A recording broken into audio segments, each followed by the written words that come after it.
Bonjour et bienvenue à l'émission Pour votre information. Je suis très heureuse de vous retrouver cette semaine. Aujourd'hui à l'émission, on parle avec Marianne Spear qui vient nous présenter son livre Apprivoiser l'argent. On parle également avec Bertrand Godin de la série Devenir pilote. On reçoit notre directeur général de la télévision de Laval, Eduardo Dacosta, qui vient nous présenter la programmation d'hiver. À la chronique voyage, Audrey Maheu. Pour nous présenter son spectacle Bénéfice au profit d'Enfant Soleil, Lucas Beauchemin. À la chronique Actualité, on reçoit Tristan Guilbeault qui vient nous parler du TGV Alto.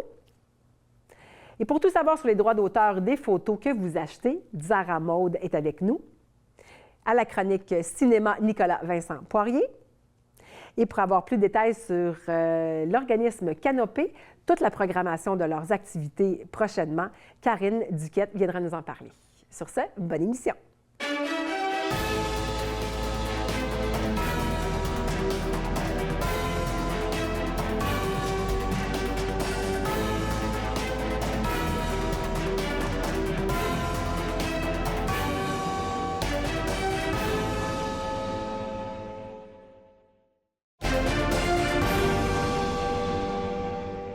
Je suis maintenant en compagnie de Mme Karine Duquette. Elle est responsable à l'éducation relative à l'environnement pour Canopé. Bonjour, Mme Duquette. Bonjour. Alors, dites-nous, Canopé est le réseau pour les forêts urbaines, c'est bien ça? Oui. Dites-nous, qu'est-ce que c'est Canopé exactement? Canopé, c'est une organisation sans but lucratif. Ça a été fondé en 2017, donc ça fait quand même plusieurs années. Okay. Et c'est le fruit, en fait, d'un réseau. En fait, il y avait des bénévoles qui s'occupaient de la gestion de différents bois sur le territoire de Laval et ils ont décidé de se regrouper. De là est né Canopé. Alors, nous, on a comme mission de gérer, en fait, ces différents bois à Laval. On fait de la plantation, du verdissement, on fait de l'aménagement de sentiers, conservation de milieux naturels et on a aussi le volet éducatif à l'environnement dans nos activités. Donc, sur tout le territoire de Laval au grand complet? Bien, on couvre le territoire de Laval, oui, et aussi même la couronne nord. Okay. On a 8 boisés pour le moment là, sous notre gestion, donc Sainte-Dorothée, le bois de l'Équerre, Armand-Frappier, le bois du Souvenir, l'Orée des Bois, et j'en oublie un, Papineau. Oui! Mais il m'en manque 2, mais en tout cas, c'est vraiment, là, on couvre 8 bois là, sur le territoire de Laval. Et là, vous m'avez appris quelque chose que oui. je ne savais pas. Oui. Le nom Canopé oui. est venu de où exactement? Bien, Canopé, en fait, ça veut dire, c'est comme le toit, en fait, qui est formé par la cime des arbres en forêt. Donc, c'est un beau nom, un petit côté poétique. Donc, lorsqu'on regarde en haut dans la oui. forêt, c'est vraiment comme le plafond de la forêt. Exact. C'est ce qu'on appelle la canopée. Oui. Bon, on a appris quelque chose ce matin. Oui. Alors, dites-nous, il y a plusieurs activités. Vous avez une grosse programmation durant l'hiver, au-dessus de 11 activités. Oui. Donc, un petit survol des activités. Qu'est-ce qu'on peut retrouver? Oui, bien, écoutez, nous, on fonctionne par... on a des activités libres, dans le fond, mais on a aussi une programmation saisonnière. Donc, pour l'hiver, on a une fête d'hiver, on a des activités qui mettent en vedette aussi les chouettes et les hiboux, qui est très, très, très populaire auprès des ornithologues, des photographes là, du secteur. Là. Donc, vous faites venir ces oiseaux-là? Bien, en fait, là, cette activité-là, elle est plus sur l'observation, comment les remarquer dans les bois, c'est quoi leur comportement, c'est quoi leur façon de vivre. C'est une activité, elle, qui est proposée en soirée. Et on a aussi cette année, comme nouveauté, on a lancé un appel à projet parce qu'on veut vraiment développer des nouveaux partenariats, développer des nouvelles collaborations avec des organisations lavalloises. Donc, on a 2 nouvelles activités à la programmation qui sont à venir. On a Nordicité et Solostalgie, un autre nouveau mot, qui est un petit peu pour aller chercher la nostalgie, tu sais, par rapport à l'hiver. Là, cet hiver, on a un bel hiver, on a beaucoup de neige. Beaucoup de froid, oui. Beaucoup de froid aussi, il faut bien s'habiller. Mais il faut se diversifier un petit peu, là, parce que sinon, on n'a pas le goût d'aller dehors. Tout à fait. Puis en fait, c'est que la solostalgie, ça va aller un petit peu chercher comme notre lien à nos hivers d'antan ou à nos hivers d'avant. Là, cet hiver, comme on dit, là, on est gâtés. Mais bon, c'est un peu pour aller chercher là, cette fibre-là, puis parler de nos émotions par rapport à des souvenirs d'hiver qu'on a pu avoir plus jeunes. Donc, une belle marche qui va être organisée. Puis, on a aussi une autre activité en collaboration avec le Creux de Laval. On est bien fiers de proposer ça. Puis, c'est Donc ça, c'était avec le là, je me suis mélangée. Mais sinon, on a aussi une autre activité qui est une marche aux lanternes. Donc, une autre activité en soirée pour les familles, randonnée. On va inviter les familles, les jeunes à fabriquer leur propre lanterne. On va utiliser des fausses flammes là, pour que ça soit bien sécuritaire, mais on va pouvoir aller faire une belle marche dans le sentier avec la lanterne. Donc, fait qu'il y a vraiment plusieurs activités. Là, je vois rallye thématique, parcours en raquette aussi. Oui. Donc, ça s'adresse à qui? À tout le monde? En fait, c'est vraiment, là, nous, notre mandat, c'est de pouvoir rendre accessibles et sécuritaires là, les bois de Laval pour toute la population. On a des activités qui s'adressent un peu plus à nos aînés. On a des activités qui s'adressent un peu plus au public jeunesse, mais en gros, nous, on vise à amener le plus de gens à profiter de la forêt puis à profiter de ses bienfaits. Et est-ce qu'on peut retrouver ça dans tous les parcs que vous m'avez nommés au début? Oui, on a une programmation, en fait, sur le site Web, on peut voir là, où est-ce que les activités sont proposées. Nous, on essaie de couvrir là, tous nos bois. On a aussi du prêt d'équipement cette année gratuit. C'est une collaboration avec Sport Laval et via le projet Prêt pour bouger avec Circonflex. Donc, on a un bois, en fait, on a un point fixe de location qui se trouve à être au bois de la Source. Ça, c'en est un que je n'ai pas nommé tantôt. Donc, au bois de la Source, au parc Saint-Édouard. Puis, c'est les samedis, dimanches, dans le fond. Et c'est complètement gratuit. Donc, on a des crampons, on a des raquettes, on a des bâtons de marche. On a aussi des sacs à dos de Land Art. Donc, ça, c'est des petits sacs à dos prêts à partir avec des petites activités à faire. On invite les gens, les plus jeunes ou même les plus vieux, à utiliser des éléments de la nature et à faire des œuvres d'art éphémères. Génial. À partir des éléments de la nature puis des petits sacs à dos aussi d'exploration. Donc, on peut consulter votre site Internet pour avoir toute la programmation de cet hiver et aussi avoir la programmation printemps qui est en train de se dessiner. Là, on est très excités parce qu'on est encore dans la programmation d'hiver, mais on prépare notre programmation du printemps qui va être affichée bientôt. Donc, on invite les gens à aller sur le site. Oui, Madame Duquette, un gros merci. Merci à vous. Merci. Son livre « Apprivoiser l'argent » est en librairie depuis le 21 janvier dernier. Elle est conseillère en sécurité financière et représentante en épargne collective. Marianne Spear, bonjour. Bonjour, Martine. Alors, comme je disais d'entrée de jeu, le livre est disponible « Apprivoiser l'argent » depuis le 21 janvier dernier en librairie. Ce livre-là s'adresse à qui exactement? Notre public cible à la base, c'était 25-35 ans. Puis c'est ce public-là que j'avais en tête quand je l'ai écrit.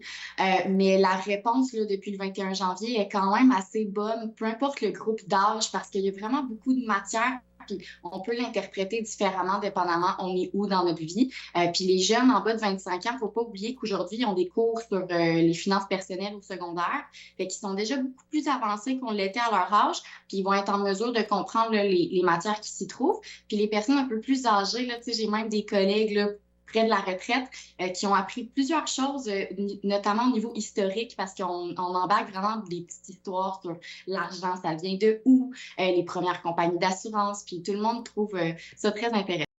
Étant donné que tu es dans le domaine, ça fait quelques années, Marianne, dis-moi, est-ce que pour toi, le fait d'écrire un livre sur apprivoiser l'argent, c'est parce que tu voyais vraiment il y avait un besoin que les gens étaient comme pas très informés sur l'argent? Oui, c'est un peu une mission de vie pour moi. Là. En fait, ça fait 7 ans que je fais beaucoup de vulgarisation sur les finances personnelles. Puis dès que j'ai commencé mes études, j'ai voulu redonner de l'information comme sur mes réseaux sociaux. J'ai eu une mission citoyenne aussi. Puis je savais qu'un jour, j'aimerais écrire un livre. Je pensais pas que ça arriverait si tôt en carrière. Je suis extrêmement contente puis reconnaissante. Mais je savais que je voulais l'écrire un jour. Je suis juste agréablement surprise à quel point c'est arrivé plus vite que je le pensais.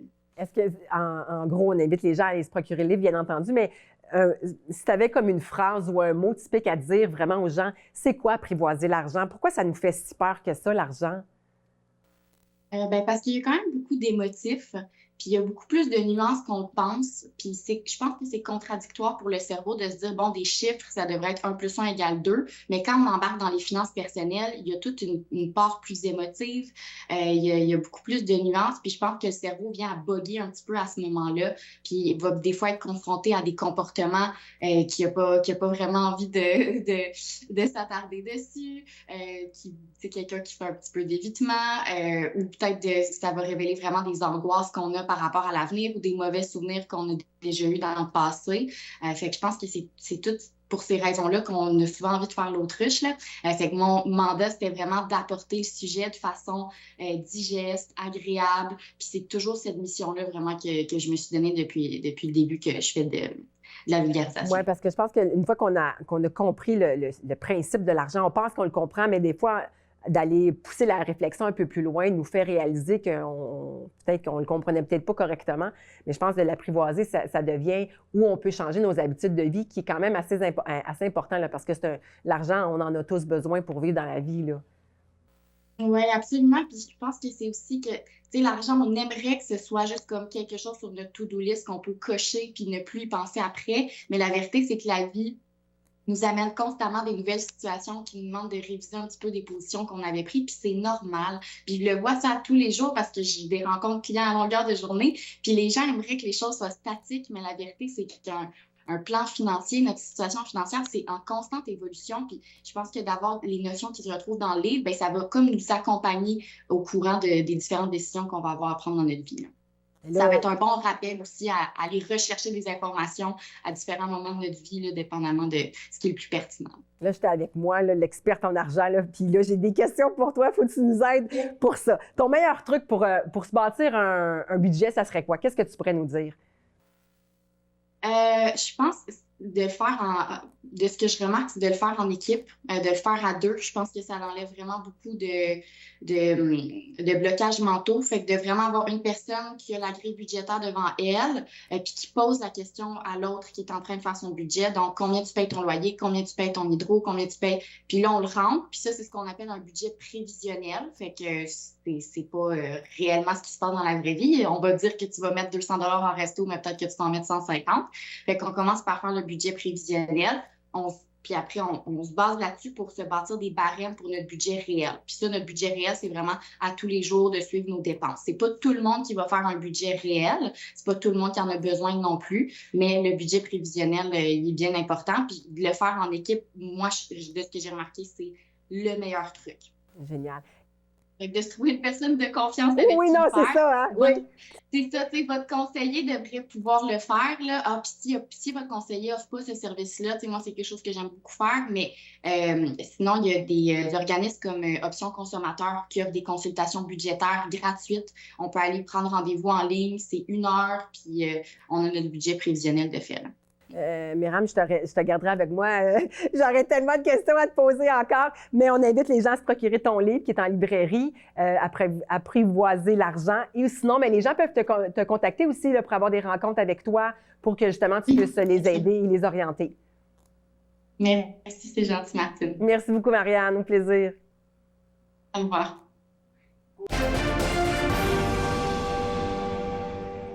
Je me trouve actuellement avec Bertrand Godin. On est au premier visionnement de Devenir pilote, une série. Qu'est-ce que c'est exactement, Devenir pilote?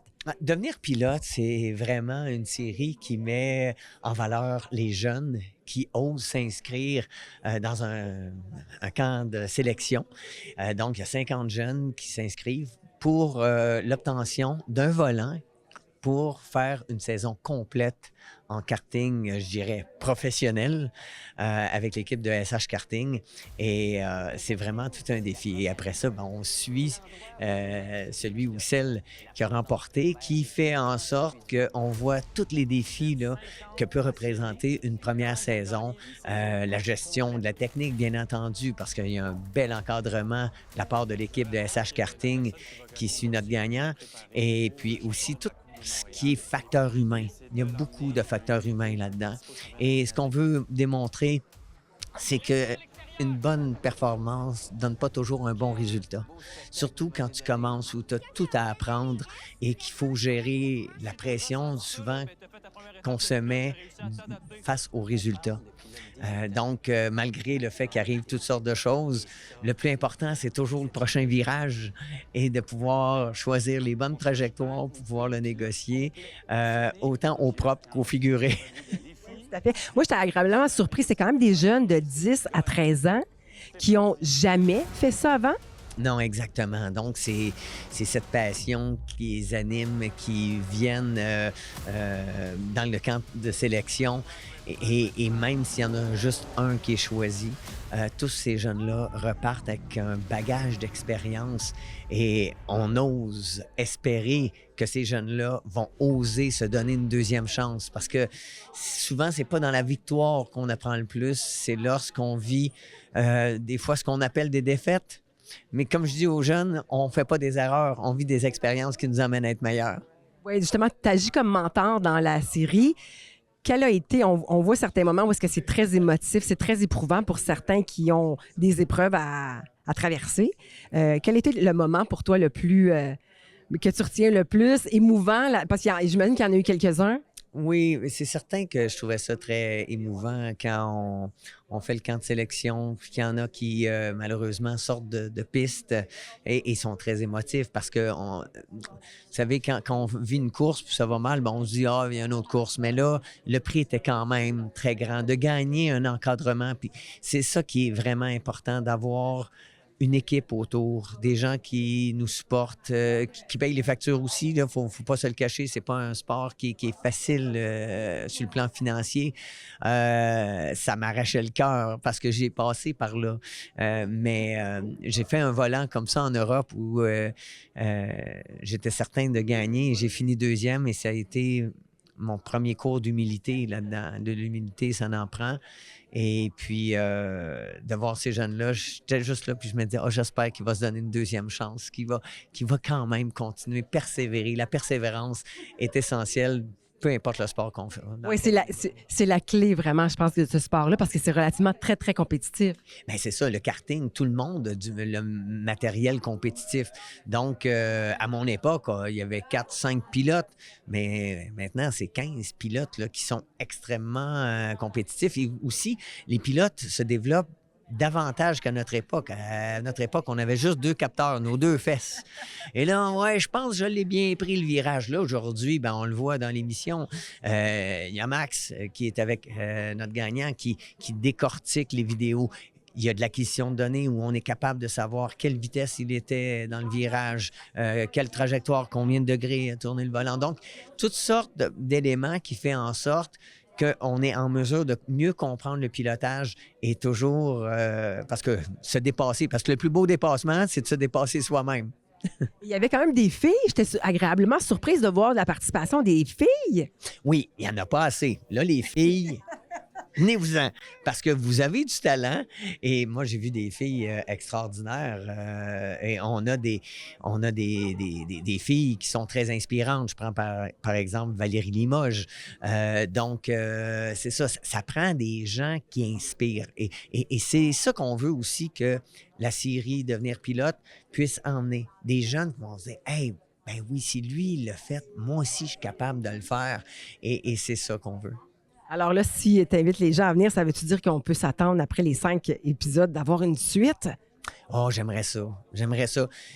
Il va en avoir une suite parce que la vie continue. Il y a des jeunes qui vont décider de se lancer dans l'aventure du karting et puis j'espère de les croiser et puis d'échanger avec eux là, sur ce qu'ils vivent et comment aborder le futur avec espoir.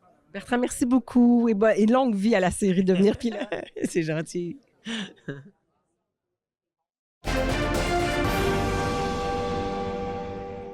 Il est directeur général de la télévision régionale de Laval, Eduardo Dacosta. Salut.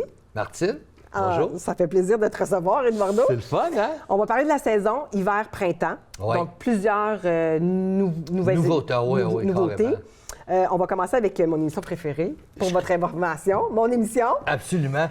Puis d'ailleurs, je voulais te féliciter parce que tu as relevé le défi. C'était pas facile parce que Alex, qui était avec nous depuis plusieurs années, il avait sa manière de faire. Les gens s'étaient habitués. Mais honnêtement, on s'est en allé un petit peu ailleurs. On est vraiment très content de notre choix, que tu as pris ça tout d'un coup. Là, ça a vraiment bien été. Là. Puis l'émission, elle a changé un petit peu parce que maintenant, on est Grand Montréal. Ouais. Donc, l'émission est vue de Drummondville à Mont-Laurier. Ça a un plus gros impact. Ça nous permet aussi de recevoir des invités, pas nécessairement juste de Laval. À toutes les semaines, on reçoit des artistes et on voit l'impact que ça fait. Tu sais, malheureusement, les artistes, ils n'ont plus d'endroit à la télévision. Ils ont beaucoup les réseaux sociaux, je suis d'accord avec ça. Mais ils ont de moins en moins de télévision où est-ce qu'ils peuvent aller présenter leur matériel. Et nous, ici, on en reçoit énormément. Tu jases avec eux autres. Tu jases avec les autres, les livres, tous les gens que tu reçois, les livres. Des livres exceptionnels. C'est fou. C'est fou vraiment... comment la littérature, ça marche au Québec et on en parle régulièrement. On est très, très, très fiers de notre émission qui est à toutes les semaines en ondes. Puis on la poursuit pour tout le printemps. Eh bien, voilà. Une autre nouveauté, l'art de réussir avec Patrick Ramirez, c'est ça? Oui, Patrick, il a déjà eu son émission avec nous il y a très longtemps. Et c'est une émission qui est quand même intéressante. C'est d'aller chercher des entrepreneurs, des jeunes et des moins jeunes entrepreneurs, lavallois, un peu de Montréal, un peu de partout, puis ils viennent nous parler de leur entreprise, comment ils ont fait pour réussir dans leur entreprise. L'entrepreneuriat au Québec, c'est vraiment très important. Il est riche, c'est incroyable. Patrick met tout ça en lumière. C'est vraiment une bonne émission qu'on est content d'avoir avec C'est le fun de les recevoir, ces jeunes-là, parce qu'après ça, on voit leur parcours, puis on s'est dit, bien, ils ont parti chez nous pratiquement. Absolument, oui. On peut pas passer à côté. Dolly Dimitrio qui a son émission Hello Darly. Hello Darly, c'est extraordinaire. Écoute, à un moment donné, qui qu'on voit arriver dans la scène, dans le studio ici? Ginette Renaud. Écoute. Et cette émission-là est vraiment spéciale parce qu'on apprend à connaître les gens vraiment dans leur intimité, leur parcours. Et Darly est toujours de conseils extraordinaires. Puis il y a des échanges là-dedans. On a reçu Ginette Renaud, Guillaume le Métivierge aussi qui a passé ça. Beaucoup de personnes. Je vous le dis, d'écouter ça, là, c'est vraiment un velours. C'est vraiment... C'est comme un cœur ouvert. Ah oui, c'est vraiment fou. Puis les conseils de Darly sont malades. Oui. Là, si on veut avoir des secrets jamais dits. Écoute, ça, là, c'est un projet citoyen. Nicolas Lafontaine est venu nous voir avec son projet. Nicolas qu'on a vu dans la saison Si on s'aimait. Absolument, qui était avec Maxence, exactement. Il est venu nous présenter ce projet-là et on est littéralement tombé en amour avec ça. Parce que c'est des jeunes qui parlent de ce qui se passe aujourd'hui et tu n'es pas obligé d'avoir 65 ans pour avoir un secret que tu n'as jamais parlé. Il y a de la jeunesse aujourd'hui qui ont des secrets, puis c'est vraiment incroyable, des secrets joyeux, des secrets un peu plus tristes. Mais on va toute une dizaine d'émissions qu'il a faites avec nous qu'on va mettre en ondes, là. C'est du bonbon. Alors, je vais te le dire, c'est vraiment du bonbon. Pour savoir des petits secrets cocasses, faut pas manquer ça. Cocasse, oui, mais des secrets aussi qui te font avancer. Puis souvent, quand tu regardes ça, bien, on a tous à peu près le même parcours. Ça peut nous avoir arrivé, puis c'est d'être capable d'en parler, puis il le fait vraiment bien. Franchement, Nicolas, il est réceptif. Tu as envie de te confier avec lui. C'est tout en douceur, là. C'est vraiment quelque chose de vraiment bien. Un autre, finance et entrepreneuriat 360. On aime ça parler d'argent. Bien, écoute, c'est tellement à la mode. Si tu regardes sur les réseaux sociaux, tout le monde est bon, tout le monde a des conseils extraordinaires. Nous, on a la chance d'avoir Tommy Colombo, c'est un conseiller en sécurité financière. Et de l'écouter, le temps mange, là. Puis lui aussi va recevoir des gens qui vont venir nous parler de qu'est-ce qu'ils ont fait, eux, pour investir, comment ils l'ont fait, qu'est-ce qui est bon, moins bon. Qu'est-ce qui peut être bon pour toi n'est pas nécessairement pour moi parce qu'on n'a pas la même tolérance au risque. Là. Fait que c'est vraiment avec ces petits tableaux, là, mais c'est quelqu'un qui parle vraiment, c'est quelque chose d'intéressant. Là. On est content d'avoir une émission de finance sur MaTV pour le vrai. On ne peut pas passer à côté de ça. On ne peut pas passer à côté, évidemment, du bingo, notre bingo à toutes les semaines. Écoute, s'il n'y a pas de bingo, il n'y a aucune télévision communautaire qui peut être en ondes. c'est vraiment le moyen de financer les opérations d'une télévision, c'est grâce au bingo. Et à tous les dimanches, tu es chez vous à 9h30, tu prends ton café, tu peux être en jaquette.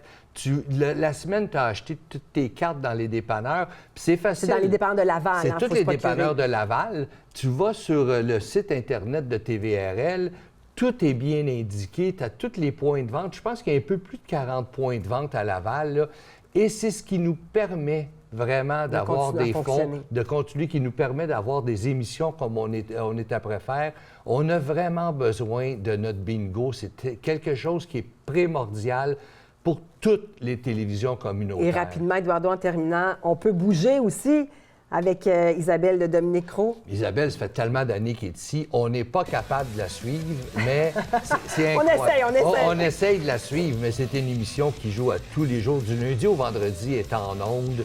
Puis elle a déjà un peu plus de 500 émissions faites avec nous autres, là. Puis elle lâche pas, elle fait bouger tout le monde. Puis les gens appellent, veulent vraiment bouger avec Isabelle. Alors, on invite les gens à aller sur le site Internet pour avoir toute la programmation. Eduardo, merci beaucoup. C'est un grand plaisir. Puis lâchez pas votre bon travail, Mme Larose. Merci. À notre chronique voyage, on reçoit Audrey Maheu. Bonjour, Audrey. Bonjour. Alors, j'aimerais ça qu'on se présente, que tu te présentes. Donc, tu es conseillère en voyage, ça fait quand même quelques années. C'est venu de où ton goût pour ta passion pour le voyage? Je voyage depuis que j'ai 18 ans, en fait. OK. J'ai jamais voyagé avec mes parents quand j'étais jeune, malheureusement, mais à 18 ans, j'ai décidé de partir en Asie. Puis ensuite, j'ai continué toujours à faire ma priorité de voyager, donc à toutes les années. Là, tu me dis en Asie. Moi, j'aime beaucoup l'Asie. Oui! C'était où en Asie? J'étais à Singapour. OK. Oui, oui. Fait qu'un petit 3 semaines, puis après ça m'a donné la piqûre. J'ai voyagé tout le temps, 2-3 fois par année, même à l'université, même quand que les sous étaient plus rares. Plus difficile. Oui, c'est ça. On a toujours regardé puis faire ça notre priorité. Donc, après ça, bien, mon meilleur ami, il y a une agence de voyage, donc il n'arrêtait pas de me dire « Audrey, s'il te plaît, tu connais plein de choses, ça serait vraiment bien. » Puis je dis « Ah oui, je vais finir l'école. » Puis après ça, puis là, il y a eu la pandémie, puis après ça, j'ai dit « On se lance. » On se lance, oui, c'est ça. Qu'est-ce que tu aimes le plus dans les voyages? Est-ce que tu étais plus tendance à faire des voyages d'aventure ou des voyages plus organisés? Ou... Bien, en fait, j'ai fait de tout. OK. J'ai fait de tout parce que quand j'étais plus jeune, je faisais plus sac à dos. Mais là, maintenant, je voyage beaucoup avec ma mère. Donc, on fait des croisières où on se dit, mettons, comme là, on part dans quelques semaines au Portugal, on va faire le tour. Fait que on se loue des hôtels, on y va, puis on fait vraiment le tour d'une destination. Comme ça, après ça, ça permet de dire, on a vraiment tout vu, puis on peut passer à une autre. Donc, là, tu conseilles les gens, puis tu les recommandes dans qu'est-ce que toi, tu as déjà vécu. Exact. Donc, j'étais déjà allée une fois au Portugal. Donc là, j'ai une cliente qui est allée, il y a un mois, elle m'a dit « Ah, quel restaurant? » Puis tout ça. J'ai dit « Ah, celui-là, c'est vraiment excellent. » Après ça, ils vont. Donc, ça fait vraiment des conseils personnalisés à chacun. Puis, fait qu'on essaie de faire le plus de villes qu'on peut. Oui, c'est ça. Donc, tu en parlais pour justement conseiller tes clientes. C'est encore quand même assez important, là, même si l'Internet, les voyages, on peut booker par nous-mêmes sur Internet, c'est très accessible. Là. Mais je pense que le fait de dire l'importance aux gens d'avoir un conseiller ou une conseillère en voyage, c'est quand même de mise encore en 2026. Oui, surtout maintenant. Il y a beaucoup de choses qui changent vite. Des fois, on a des petites questions, puis on se dit à qui qu'on pourrait le poser. Puis que là, si on a déjà réservé sur une plateforme ou en ligne, bien, on ne peut pas avoir ces conseils-là précis. Autant si c'est un tout inclus, une croisière. Je vous donne un exemple. J'ai eu une cliente, c'était pas ma cliente avant, elle est enceinte, elle a voulu aller en croisière. Ouais. Puis là, elle va pour s'enregistrer, puis la croisière dit « ben non, tu es enceinte, tu peux pas venir. Ah. » Fait que là, elle ne savait pas qu'après tant de semaines de grossesse, tu ne pouvais pas faire de croisière. OK. Parce qu'elle n'avait pas d'agent de voyage, de conseiller. Qui l'avait avisé exact, de ça. Exact. Fait que là, elle a tout annulé, elle a perdu un peu de sous, puis elle s'est dit, là, maintenant, je fais affaire. Fait qu'est-ce que tu veux me prendre comme cliente? J'ai dit, ça va me faire plaisir. C'est des choses, on ne peut pas tout savoir, mais au moins... Il y a des recommandations qui sont données, mais j'ai déjà vécu la même chose où je m'en allais en voyage, puis j'avais réservé mes choses par moi-même. Et arrivé à l'aéroport, on m'avait, parce que je l'ai réservé par moi-même, on m'a pas dit ça. Et là, lorsqu'ils ont passé le passeport de mon garçon, on s'en allait en Asie. Et le passeport était daté de 5 mois et ça prenait une entrée de 6 mois. Alors, ben, on s'est splitté, la moitié de la famille est partie, puis moi, j'ai dû aller retourner faire le passeport. Un passeport d'urgence. Oui, donc là, j'imagine que si j'avais eu une conseillère en voyage, elle m'aurait avisé de faire la vérification. C'est une des choses que vous faites aussi, là, faire la vérification, savoir si les passeports sont éligibles dans les pays d'entrée. Là. Exactement. Puis aussi les visas. Tu sais, il y a beaucoup de pays qui demandent des visas. Avant, le Canada, on était un peu en zone qu'on pouvait aller pas mal partout, mais de plus en plus, il y a des visas. Puis des fois, il faut les demander d'avance. Comme en Chine, disons, il faut les demander d'avance. Puis sinon, des fois, tu ne le sais pas, tu arrives à Bogota, il y a une taxe pour les Canadiens de 50 US. Mais si tu ne l'avais pas calculé, c'est plate un peu. Mais ça défait un peu un budget. Exact. Au Vietnam aussi, c'est plus élevé. On parle de des fois 200 $. Donc, c'est vraiment important. J'ai une amie dans le temps, quand on était jeune, elle arrive là, puis elle se fait dire c'est 200 $. C'est pas évident. Là, ça fait un petit trou en partant. Ouais. Exact. Fait que, c'est notre mandat aussi de préparer les clients puis de dire es-tu tout prêt vraiment pour partir? Sinon, on va trouver des astuces, on va t'aider, tout ça. Puis on va au-devant aussi. C'est-à-dire? Bien, des fois, les gens ne pensent pas à tout ce qu'il peut avoir comme question. Moi, qu'est-ce que j'aime beaucoup, c'est préparer les gens. As-tu une bouteille d'eau réutilisable pour aller à l'aéroport? De l'autre côté, on peut la remplir, oui, tout ça. c'est vrai. C'est des détails. Tu peux t'amener des sandwichs, tu peux t'amener plein de choses parce que les restos à l'aéroport, c'est très cher. Oui. Fait que des fois, les gens, ils pensent même pas à tout ça. Fait que moi, j'aime beaucoup ça, aller au-devant et dire tu penses à ça? Tu penses à ça? Puis des fois. Pour la devise aussi, pour l'argent, est-ce que c'est mieux toujours de payer avec une carte de crédit ou c'est mieux de s'amener directement de l'argent? Est-ce qu'on échange l'argent ici ou on échange l'argent là-bas? C'est une très bonne question. Ça dépend des endroits. Mais surtout, on pourra en reparler, mais je viens de revenir de Punta Cana puis je me suis fait frauder par un taxi. Donc, on pourra en reparler, mais c'est... Avec la carte de crédit. Avec la carte de crédit, exactement. Ouais. Donc, aussi avoir une protection sur nos cartes de crédit. Il y a des cartes de crédit voyage qui existent aussi. Ça, c'est vraiment important. Ça m'est déjà arrivé parce que je suis allée, là, je pense, il y a 3 ans, en Italie. J'ai acheté une sacoche, un sac là, de souvenirs.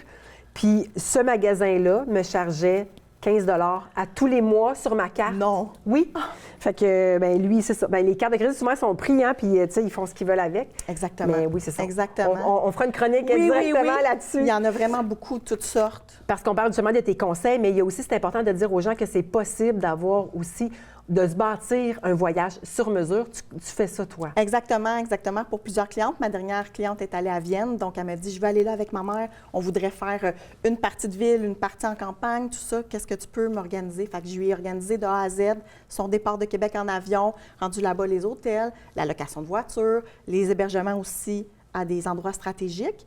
Puis aussi, selon le budget, c'est important. T'sais, moi, je voyage dans des auberges, des fois des hôtels ordinaire, je dirais. Il y en a qui aiment ça plus luxueux, il y en a qui aiment ça moins luxueux.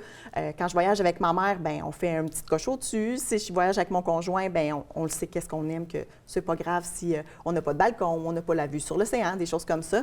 Fait que ça, on parle ensemble, puis on regarde, toi, de quel niveau tu désires, puis après ça, on donne des choix, puis normalement, là, ça va vraiment bien, puis les hébergements, puis tout ça, sont tellement contents de nous accueillir que s'il y a des choses à s'adapter, qu'on n'est pas satisfait rendu là, bien, des fois, ils m'appellent puis ils disent ça, c'est pas bon. Moi, je laisse des commentaires, je contacte après coup aussi les pour pouvoir endroits. référer des gens par la suite. Exact. Donc, et j'imagine que tu bâtis ça toujours. On part avec un budget, puis on dit, OK, bien, qu'est-ce que tu veux faire, à combien, c'est quoi ton budget? Et là, c'est là que tu commences à bâtir tout l'itinéraire. Exact. Puis des fois, ça vaut la peine de le bâtir, mais des fois, ça vaut plus la peine de prendre ce qui existe déjà. Il y a plusieurs compagnies qui ont déjà des tours organisés, montés. Il y en a des pas organisés, mais déjà montés. Fait que des fois, pour le temps ou le coût que ça prend, bien, on dit, mettons, Florence, Rome, tout ça, c'est déjà, il y a plein de compagnies qui le font déjà. Ouais. Est-ce que ça t'intéresse? Oui. Parfait. Tu sais, il y a un prix tout compris pour eux, puis les clients sont vraiment contents. Tu sais, puis ils voient les meilleures choses à voir, surtout. Tout à fait, oui, parce que toi, en tant que conseillère en voyage, tu as accès à vraiment toutes les possibilités, là. Oui, dans le fond, toutes les compagnies, les possibilités. Des fois, je pourrais donner un exemple. Un de mes clients voulait aller justement en Amérique du Sud, puis le billet qu'il voulait, il voulait aller voir le Machu Picchu, puis le billet d'avion était 1 900 $. Puis là, je suis comme, c'est vraiment dispendieux. Puis j'en ai trouvé un à 1 200 $ parce qu'il y a tellement de plateformes, on est capable de trouver tellement de choix. Là, il était vraiment content. Puis un client content, bien, ça fait en sorte qu'il va nous rappeler puis il va nous demander d'autres projets. Oui, c'est ça. Parce que aussi, c'est ça, on a parlé tantôt, mais si jamais, on y pense pas toujours, mais quand il y a des problèmes à destination, puis il peut y avoir des problèmes là, qu'on ne peut pas douter des fois. Oui. Fait qu'on peut toujours t'appeler à ce moment-là pour... et toi, étant donné que tu es dans le milieu, tu connais plusieurs personnes, tu peux faire quelques appels puis venir nous dépanner à ce moment-là. Exactement. Une de mes clientes est arrivée justement à l'aéroport. Son auto, il l'avait donné à quelqu'un d'autre. Fait que là, on appelle. Mais là, en Europe, ici, nous, c'était en plein milieu de la nuit. Mais je fais les démarches, on appelle, on trouve un autre véhicule, puis le lendemain, elle a pu repartir, puis tout a bien été. Donc, on va se revoir pour plusieurs autres sujets de chronique voyage. Audrey, merci beaucoup. Ça fait plaisir. Je reçois un jeune entrepreneur qui organise un spectacle bénéfice au profit d'Enfants Soleil, Lucas Beauchemin ainsi que Maëva Joannette. Bonjour à vous deux. Bonjour. Lucas, alors toi, tu as vraiment l'âme entrepreneuriale. Tu as ouvert une entreprise à l'âge de 14 ans. Oui. Comment on ouvre une entreprise à l'âge de 14 ans? Ouf, c'est vraiment l'inconnu. Là. À 14 ans, je savais pas grand-chose sur l'administration, donc, mais mon père a toujours été dans l'entrepreneuriat. OK, donc, ça vient de là, ça vient de papa. Exactement. Il m'a initié à ça tout petit, puis il m'a aidé aussi pour partir tout ça. Puis ça vient vraiment de... Tu as eu la piqûre par la suite? Oui, exactement. Parce que c'est pas tout le monde qui est capable de, quand même, surtout à 14 ans, de partir une entreprise et de continuer à la... Non, il faut du temps aussi, puis il faut se donner pour ça aussi. Donc là, à 14 ans, tu as fait ça. Et là, maintenant, c'est une nouvelle entreprise que tu as depuis 1 an et demi, Oui. Imprimetic. Oui. Qu'est-ce que c'est cet organisme, cette compagnie-là? C'est une entreprise qui fait des produits promotionnels pour les entreprises, galas, événements, spectacles. Ces temps-ci, on collabore beaucoup avec des équipes sportives ou des écoles. On fait en d'autres des trophées, des médailles. C'est pour promouvoir l'entreprise ou pour remercier, mettons, des joueurs, quelque chose dans ce genre-là. OK. Et est-ce que tu vas à l'école en même temps ou tu te consacres vraiment juste à ton entreprise? Oui, j'étudie au cégep de la Naudière à Joliette en administration, donc ça fit avec ce que je fais. Oui, c'est ça, mais c'est quand même un horaire assez chargé. Oui, j'ai beaucoup de jours qui sont de 8 à 5, mais Ouais. c'est pas... Quand même. on y arrive. Félicitations quand même pour ce projet-là. Ben, et là, merci. pourquoi avoir organisé un spectacle bénéfice? En fait, l'année passée, de décembre à mai, on a fait une campagne sur tous nos ventes. On remettait un pourcentage de nos profits à Enfants Soleil. On a ramassé 3 200 Wow. avec l'école secondaire L'Horizon, où j'allais. Puis cette année, on voulait faire ça un petit peu différemment. Donc, à l'école secondaire, ils organisaient un spectacle bénéfice. Finalement, ils l'ont pas refait cette année. Donc, on a comme repris le flambeau. Puis, on l'organise de notre côté dans une salle à Montréal. Ça change... Excusez-moi, ça changeait un petit peu de ramasser de l'argent de notre côté. Puis en même temps, les gens ils donnent en recevant quelque chose. Donc c'est un beau geste. Aussi, ouais. Parce que tu as à cœur quand même Enfants Soleil. Oui. Est-ce que tu peux nous expliquer pourquoi? Quand j'étais jeune, j'ai bénéficié de leur service aussi. Puis quand j'ai parti à Imprimetic, je me suis dit qu'avec l'entrepreneuriat, on peut faire quelque chose dans la communauté aussi. Donc, Pour aider les gens. La première organisme que j'ai pensé, c'est Enfants Soleil. Donc, c'est ça qui m'a poussé à aller vers le... Oui, c'est ça. Parce que des fois, on n'y pense pas, mais c'est vraiment... Tous les sous qui sont amassés viennent vraiment faire une différence dans les soins que les enfants peuvent recevoir. Ouais, vraiment. Alors, Maëva, toi, tu es plus la coordonnatrice de l'événement. Qu'est-ce qu'on va retrouver? Je pense qu'il y a plusieurs surprises là, qui sont prévues au menu. Là. Oui. Dans le fond, on a 2 types de billets. Donc, on a les VIP et on a les admissions générales. Pour les VIP, c'est vraiment plus eux qui vont vraiment avoir un gros bénéfice du spectacle. On a buffet, on a un conférencier aussi qui va venir, un jeune entrepreneur aussi qui va pouvoir venir parler, dans le fond, de ses choses à lui. De son évolution. Et oui, exactement. Et c'est ça, puis ils vont avoir aussi, je parle des VIP, ils vont avoir accès à la salle, je pense que c'est 10 minutes à l'avance de tout le monde. Fait ils vont pouvoir vraiment décider leur place, vu que c'est admission générale. Ça va être vraiment... c'est ça, c'est pas mal plus ceux qui vont pouvoir avoir un grand bénéfice de leur billet. Et admission générale, bien aussi, eux aussi, ils vont avoir un grand bénéfice là, à cause du merveilleux spectacle, principalement musical. Quel artiste qu'on peut retrouver dans le spectacle? Dans le fond, notre artiste numéro 1, ça va être le groupe Théo, qui sont d'origine du cégep Marie-Victorin, où est-ce que je suis. Et ils ont commencé avec cégep en spectacle, puis ils ont gagné la nationale, puis ça nous a vraiment... Donner le goût de les inviter. Ah oui, vraiment. Alors, on va parler, donc la date, c'est le 14 mars, si je ne me trompe pas, au centre Patro de Villeray à Montréal. Donc, c'est un centre vraiment qui a fait la différence aussi dans votre organisation, là. Oui, vraiment, ils nous ont commandité, ils nous ont fait un super de bon prix. C'est quasiment gratuit ce qu'ils nous ont fait là, pour accueillir l'événement. Puis, en fait, je peux vous présenter un petit peu la salle. Ouais. Donc, le Patro Villeray, c'est un centre communautaire présent dans le quartier Villeray depuis 2021. Ils fêtent d'ailleurs leurs 5 ans cette année, donc ils offrent des activités de loisirs. Ils ont une maison de jeunes avec plein d'activités aussi très chouettes. Ils ont un secteur de médiation urbaine, puis un gros secteur d'entraide qui fait principalement de l'aide alimentaire. Ils distribuent environ 40 000 repas par année dans le quartier, donc ils sont très actifs dans le quartier. Puis leur collaboration, c'était très évident à nos yeux. Pour leur côté, de notre côté, ils aident la communauté. On veut aider la communauté aussi, donc ça matchait bien ensemble. Donc, on peut aller sur votre site Internet, j'imagine, d'Imprimetique. Oui, Imprimetique. Pour avoir tous les détails pour votre spectacle bénéfice. On vous souhaite bonne chance. Bien, merci. On invite les gens à aller acheter à se procurer leur billet, donc le 14 mars prochain. Merci beaucoup à vous deux. Merci beaucoup. Une nouvelle chronique s'installe à l'émission, une chronique d'actualité. Tristan Guilbeault, bonjour. Bonjour Martine. Bienvenue à l'émission. Merci beaucoup. Très content de te recevoir. Alors, nous, on va parler d'actualité. Exact. Et le premier sujet qu'on va entamer, c'est le TGV Alto. Donc, c'est vraiment le train qui relie Québec et Toronto. Il y a eu le 28 janvier dernier les premières consultations publiques, oui. C'est ça? Les premières au Canada au complet. Puis, dans le fond, ça relie le TGV à une distance d'environ 1000 km de long. Tu sais, entre Québec et Toronto, c'est quand même une longue distance. Et justement, ben il va y avoir plusieurs entreprises qui vont gérer. C'est vraiment un regroupement collectif là, qui a décidé de partir de ce projet-là. Ils ont appelé ça Cadence, le regroupement d'expertise. En fait, il y a plusieurs compagnies. Donc, il y a Atkins Realis, l'anciennement appelé SNC Lavalin. Ouais. Il y a Sistra Canada, qui est vraiment un géant spécialisé dans plusieurs composantes du transport collectif. Puis il y a plusieurs autres filiales, là, dont CNCF Voyageurs et CDPQ Infra qui s'en occupent. Ouais. Ils ont décidé de partir de ce projet parce que quoi, la demande était là? Bien, je pense que la demande était là. Puis il y a aussi le gouvernement fédéral qui était super intéressé. Puis il y a eu un peu Ils ont mis ça un peu de retrait de ce que j'ai pu voir. Puis dans le fond, en 2024, avant que Justin Trudeau démissionne, c'est son dernier projet qu'il a mis en place. Il y a eu les premières consultations. Il ne savait pas s'il voulait faire un TGV ou un TGF, un train à grande fréquence. Ou un TGV, un TGV. Puis finalement, dans les dernières semaines, les derniers mois, ils ont vraiment voulu faire un TGV. Ils ont vu que la demande, c'est pas plus la fréquence, mais plus la rapidité, donc la distance. Donc est-ce qu'on peut prédire combien de temps on peut faire Québec-Toronto? En fait, ils ont mis des données préliminaires, donc c'est sûr que c'est à réévaluer. Mais encore une fois, ils ne savent toujours pas le vrai tracé. Ils savent un peu les corridors, ils savent les villes, il y a 7 villes, mais ils ne savent pas le vrai corridor, quels rails ils vont emprunter. Est-ce que c'est les mêmes que Via Rail? Est-ce que c'en est d'autres? Est-ce que ça va avoir des impacts aussi avec EXO ou d'autres trains ou d'autres modes de transport? Donc, ça dépend vraiment de...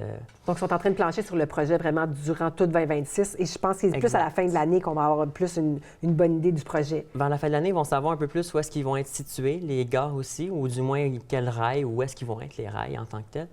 Mais c'est ça, ça va traverser plusieurs villes là, entre Toronto et Québec. On peut penser à la Rive-Nord, on peut penser dans l'Ontario aussi. Peterborough aussi, là, il va y avoir dans les... Parce que c'est possible de le faire avec Via Rail, mais pas de manière rapide. Là. Je pense vraiment l'idée du TGV, c'est de faire ça dans une distance vraiment plus express.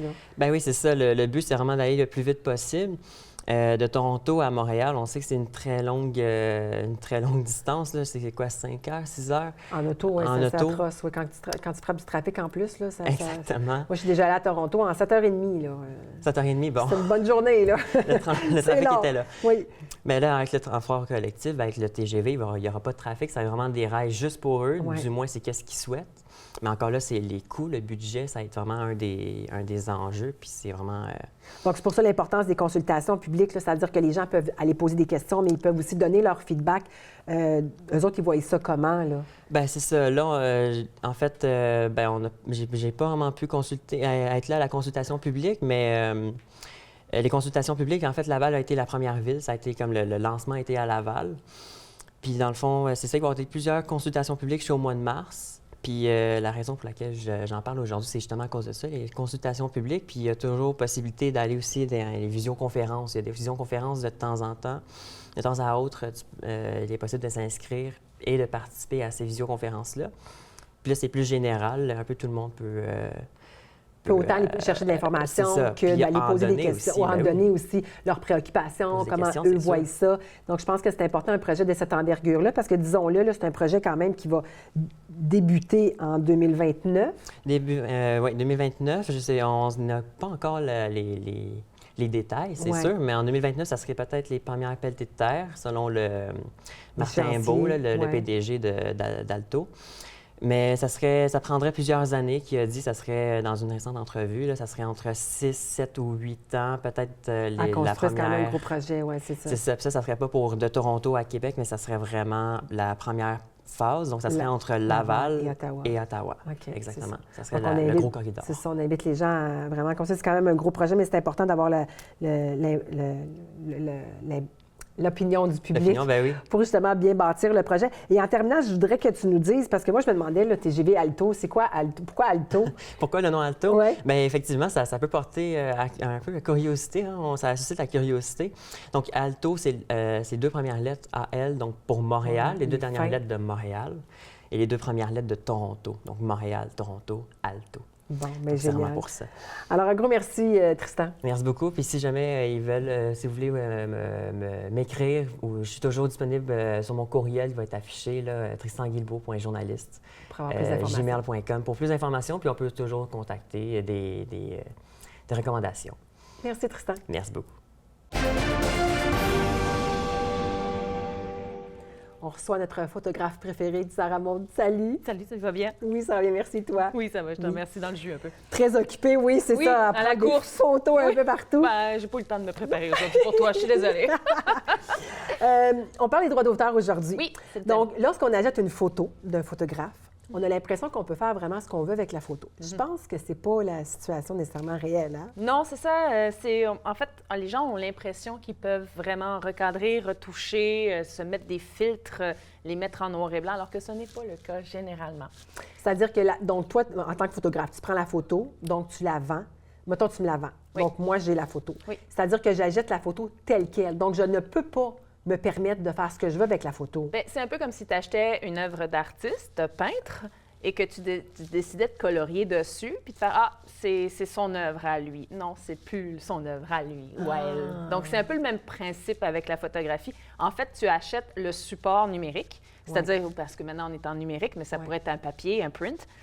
Tu achètes le droit d'utiliser la photo pour ce qui a été établi avec le photographe. Souvent, c'est les réseaux sociaux, les portraits de famille, les publications, des choses comme ça. Donc, tu achètes ce droit-là, mais ce n'est pas nécessairement le droit de modifier la photographie. Donc, quand les gens mettent des filtres, recadrent la photo, enlèvent le crédit du photographe en recadrant la photo, comme par exemple sur Facebook, souvent, tu sais, la photo est cadrée plus serrée, donc on enlève. C'est recadré. Ouais. Il y a des nuances dans tout. Là, les photographes, on n'est pas non plus rigide comme ça. On comprend aussi qu'il y a des choses comme des nuances, comment je pourrais dire, des contraintes comme ça. Ouais. Mais souvent, dans ce cas-là, taguez-nous, mettez le nom, dites que c'est la photo de tel photographe, par exemple. Parce que vous êtes flexible, j'imagine, de ce côté-là, mais je pense qu'on n'est peut-être pas bien éduqué dans le sens parce que tu me dis ça, puis je me disais, OK, bien, si j'achète une photo, j'ai comme l'impression que ça devient, étant donné que c'est moi qui est dessus, ça devient ma propriété, mais pas tout à fait, là. Ça se discute parce qu'il y a aussi le droit à l'image. Comme par exemple, moi, si je veux publier la photo et que toi, tu veux pas parce que tu es dessus, tu as le droit de me l'interdire aussi. OK. C'est dans les deux sens, là. Oui, parce qu'on est quand même 2 sur cette photo, mais c'est mon œuvre et c'est ton visage. Donc, si...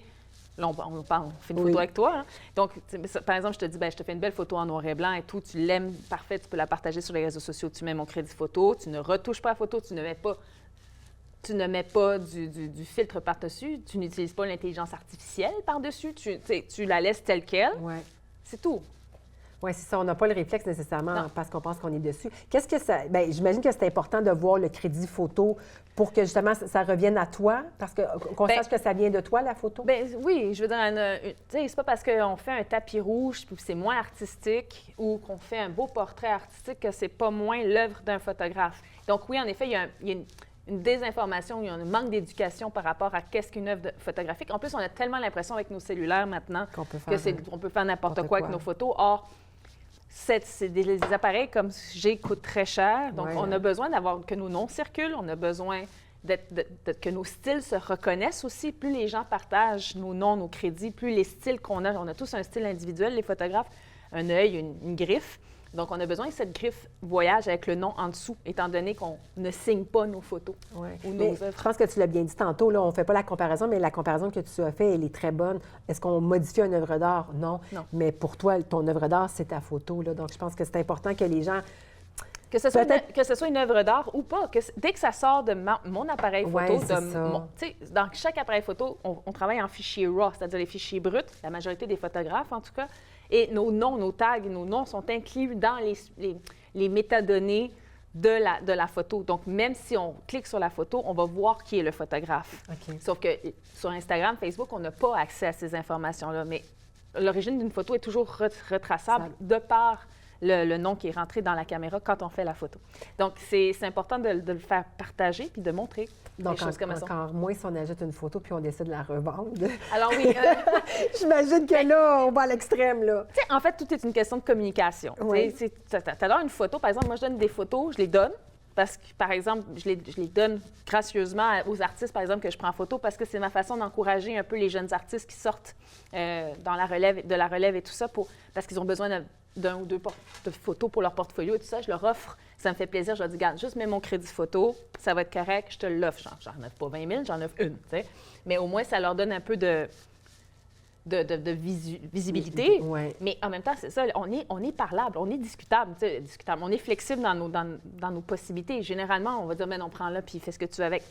D'autres fois, c'est comme non, c'était pour la revendre ou l'utiliser à des fins promotionnelles ou à des fins publicitaires ou dans lesquelles tu vas avoir un revenu, oui, là, il va falloir que tu me parles. Parce que si en plus tu achètes une photo, je sais pas moi, 500 $, et qu'ensuite de ça, tu la réutilises, mais c'est juste pour toi, puis qu'ensuite de ça, tu dis, je l'ai payée, donc je la réutilise à toutes les sauces. Non, attention, je te l'ai vendue que pour toi. Pas nécessairement pour faire de la publicité avec après puis gagner full d'argent avec. OK, attends un petit peu. Là. Ça veut dire que si, mettons, moi, j'achète une photo de toi, exemple, 500 $, mettons. Dans le but de faire une apparition Facebook. Ça, c'est correct. Non, mais que cette même photo-là, je la réutilise dans le cadre de, mettons, 3 autres événements. Est-ce que ça, je peux? Ça dépend. Ça dépend toujours. De l'entente qu'il y a eu. C'est toujours mieux de contacter le photographe en disant, souvent, le photographe va dire, non, c'est correct, il n'y a pas de souci, vas-y, utilise-la. De toute façon, aussi, on ne va peut-être pas non plus te fournir la pleine résolution. Tu sais, dépendamment de comment ça se discute. Si c'est pour les résolutions, je n'ai pas besoin de te fournir un HD à 25 MB ou 32 MB. Tu vas très bien t'en sortir avec un petit 5 ou 10 MB. Par contre, pour la faire imprimer, ça risque d'être un petit peu plus compliqué si c'est des grands panneaux, des choses comme ça. Mais c'est toujours encouragé de toute façon.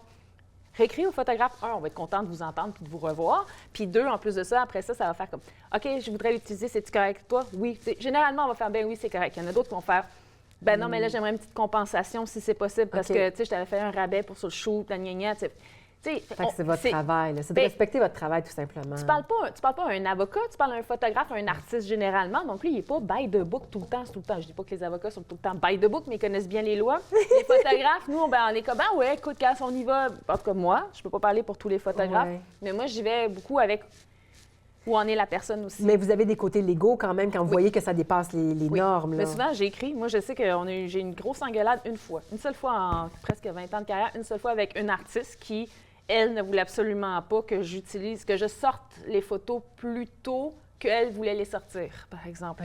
Puis, finalement, je ne les ai jamais vues sortir, mais donc, j'ai jamais pu les publier, c'est ce que je te disais. Donc, il y a des échanges comme ça, il y a des lois qui protègent autant la personne qui est photographiée que le photographe. Mais si on commence à modifier tout ce que le photographe fait et en plus, on met son nom en dessous, là, on bousille tout. On bousille tout, mais de toute façon, comme je te dis, ça ne devrait simplement pas être touché. Tu approuves les photos de toute façon telles qu'elles sont. Parce que justement, si on n'aime pas ces photos-là, j'imagine que vous êtes parlable, dans le sens que si moi, j'aime pas ma photo, il y a possibilité de la modifier. Ça sera toi, à ce moment-là, qui la modifiera, qui mettra un filtre ou peu importe. Généralement, je ne sais pas comment tous les photographes travaillent, mais je sais que mes collègues et moi, généralement, on fait approuver les photos avant de sortir d'un shoot. Avant? Ça dépend des shoots. En médias, non. J'ai la pleine liberté. Puis généralement, je le fais quand même des fois aussi, juste par respect, me dire, t'aimes-tu la photo, c'est correct, bon, bref. D'autres fois, non, c'est je te montre pas, puis c'est ça. Mais ça dépend de la personnalité. Donc, on garde aussi. en tête que vous êtes parlable quand même. Mais on est absolument parlable. On adore jaser. En plus, on parle tout le temps. Donc, de précieux conseils encore une fois de Sarah. Merci beaucoup. Mais je t'en prie, merci à toi.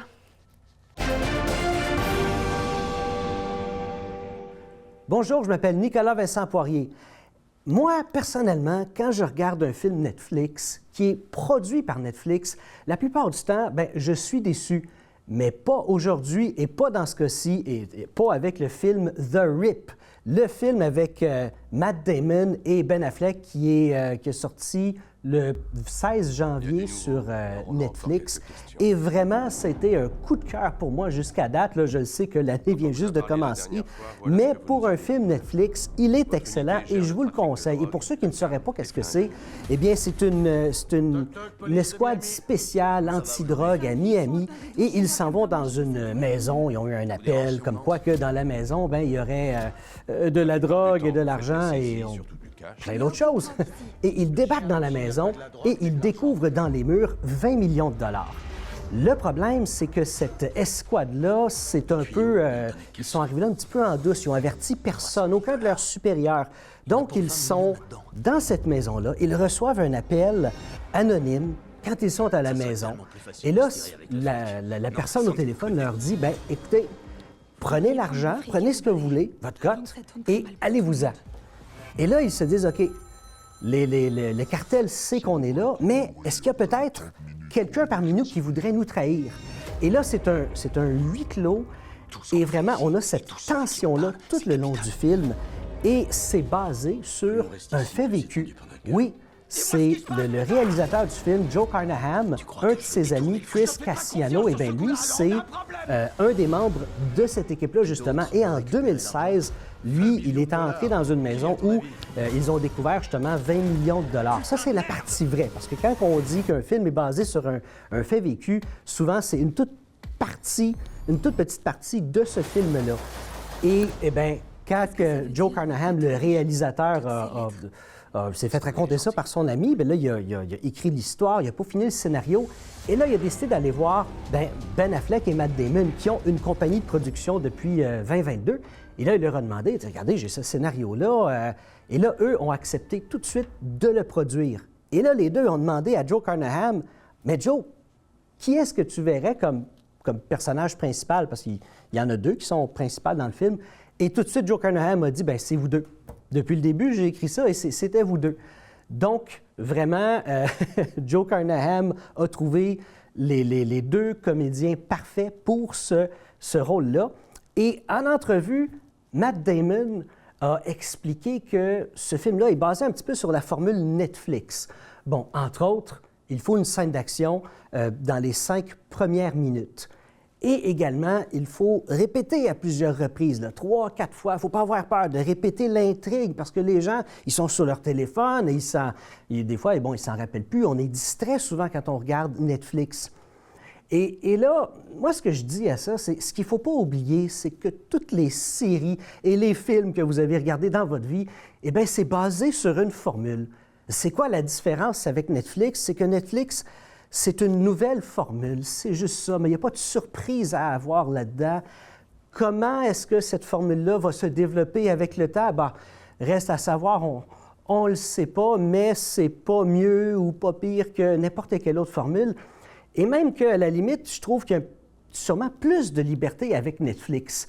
Pourquoi? Parce que Netflix, si quelqu'un veut faire un film de 2 heures, go, 2 heures, il n'y a pas de problème. 2 heures et demie, go, il n'y a pas de problème. Tandis qu'un film au cinéma, le film doit avoir une certaine durée, il ne faut pas qu'il soit trop long. Donc, il y a d'autres paramètres quand on fait un film pour le cinéma. Donc, à ce niveau-là, la formule Netflix, personnellement, ça ne me choque pas et ça ne devrait pas vous choquer non plus.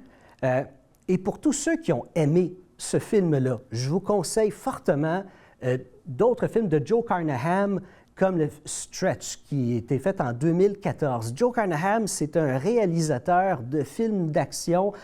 Souvent, on n'entend pas parler tant que ça. Souvent, ces films, récemment, en tout cas, ils sont plus distribués direct en streaming. Mais Stretch, tout comme le film The Rip, ça se passe durant une seule nuit. Et c'est un chauffeur de limousine, on va dire un espèce de raté. Là. Il voulait être comédien et ça n'a pas marché. Et là, en une nuit chaotique, toute sa vie va changer. Parce que ce gars-là, ben, il a un problème de jeu, d'alcool, de drogue. Et là, en une soirée, il va devoir aider un milliardaire et récupérer de l'argent pour payer ses dettes. Sinon, eh bien, il y a des gros problèmes. Alors, c'est un film que je vous conseille et c'est tout le temps qu'on a aujourd'hui. Je vous dis à la semaine prochaine.